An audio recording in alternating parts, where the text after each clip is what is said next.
Joshua chapter 23. Ang mga huling salita ni Joshua.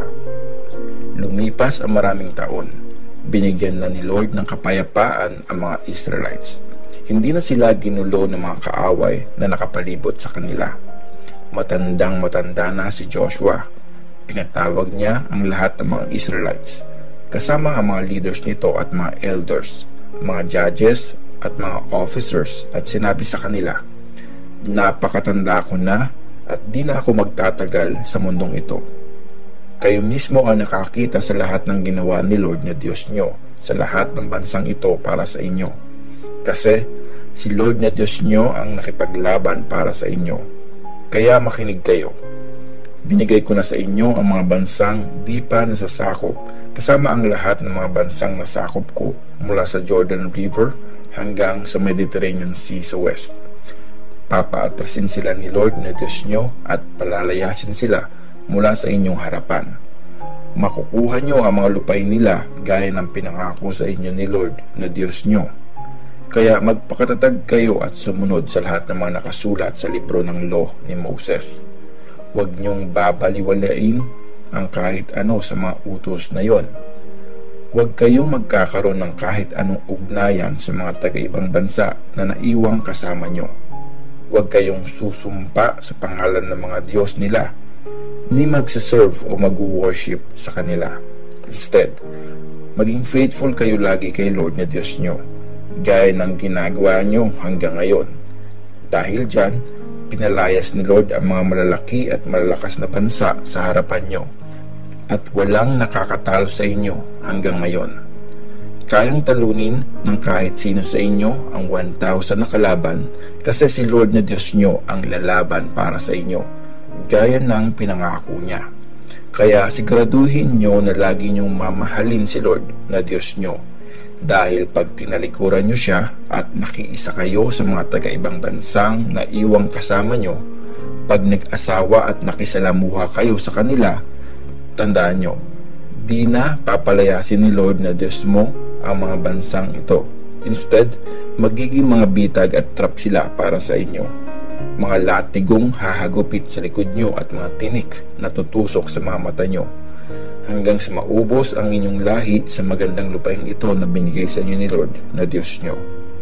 At ngayon, malapit na akong mamatay. Alam nyo sa puso at kaluluwa nyo na ginawa ni Lord na Diyos nyo ang lahat ng mabubuting bagay na pinangako niya sa inyo. Nagkatotoo ang lahat ng mga ito at walang di natupad. Kaya kung paano tinupad ni Lord na Diyos nyo ang lahat ng mga pangako niya, ganon din niya kayong papadalhan ng lahat ng masasamang bagay hanggang sa maubos kayo sa magandang lupain ito na binigay niya sa inyo. Pag di kayo tumupad sa kasunduan ni Lord na Diyos nyo at nag-serve at nag-worship kayo sa ibang Diyos, sobrang magagalit sa inyo si Lord. Mabilis kayong mauubos mula sa magandang lupaing binigay niya sa inyo. Joshua chapter 24. Nirenew ng mga tribes ang kasunduan. Kinador ni Joshua sa Shechem ang lahat ng mga tribes ng Israel. Pinatawag niya ang mga elders, leaders, judges at officers ng mga Israelites at humarap sila sa Diyos. Sinabi ni Joshua sa buong bayan, ito ang sabi ni Lord, ang Diyos ng Israel. Lumipas ang maraming taon mula nang tumira sa kabila ng Euphrates River ang mga ancestors nyo at nag-serve sila sa ibang Diyos. Isa sa mga ancestors ay si Terah na tatay nila Abraham at Nahor. Tapos, tinawag ko ang ancestors nyong si Abraham mula sa kabila ng ilog at dinala ko siya sa lupain ng Kanaan. Pinarami ko ang lahi niya. Binigay ko sa kanya si Isaac. Binigay ko kay Isaac sina Jacob at Esau. Binigay ko kay Esau ang maburol na lupain ng Edom para maging property niya. Pero nagpunta sa Egypt si Jacob at ang mga anak niya. Tapos, pinadala ko sina Moses at Aaron sa Egypt at pinahirapan ko ang Egypt sa mga salot na pinadala ko roon. Pero nilabas ko kayo mula sa Egypt.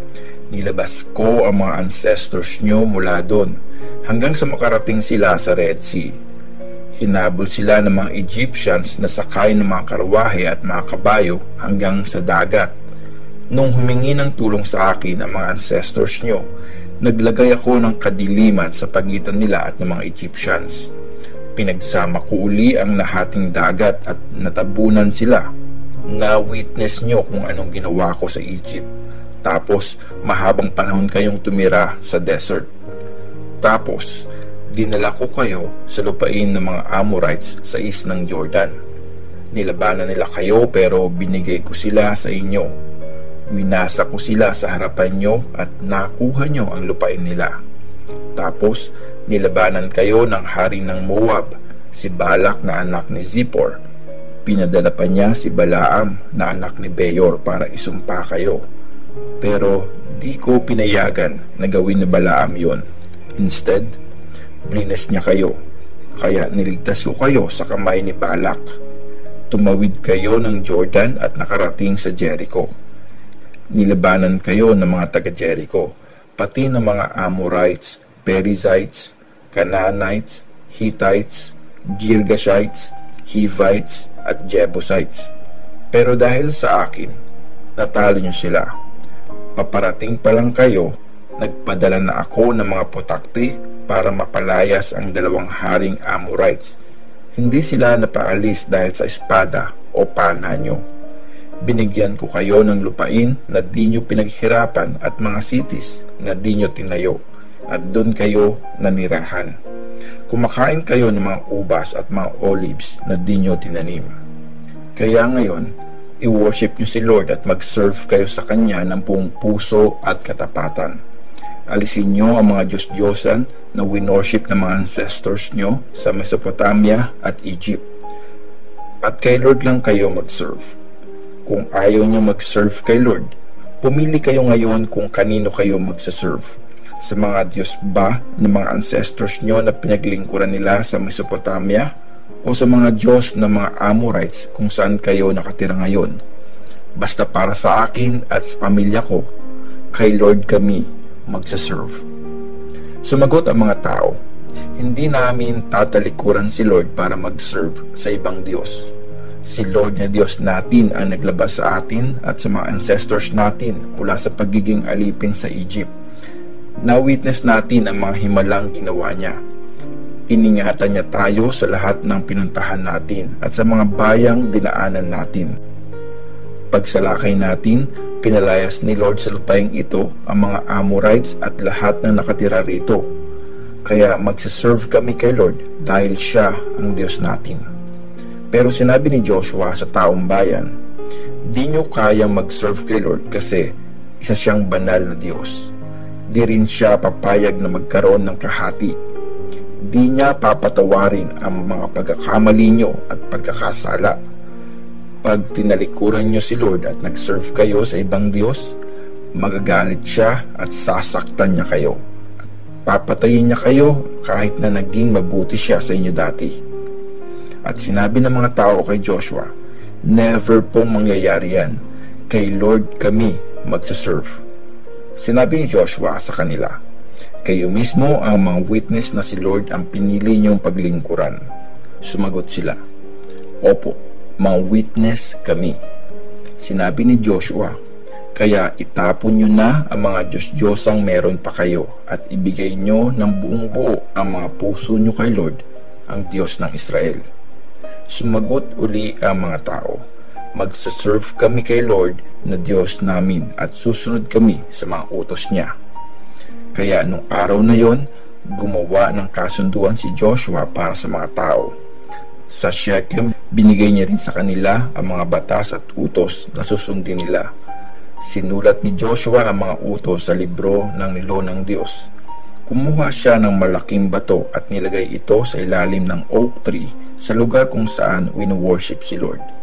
Sinabi ni Joshua sa lahat ng mga tao, tingnan nyo, witness ang batong ito dahil narinig nito ang lahat ng mga sinabi ni Lord sa atin. Kaya ito ang witness laban sa inyo para di kayo magrebelde sa Diyos nyo. Pagkatapos, pinauwi na ni Joshua ang mga tao sa kani-kanilang lupain. Namatay sina Joshua at Eleazar.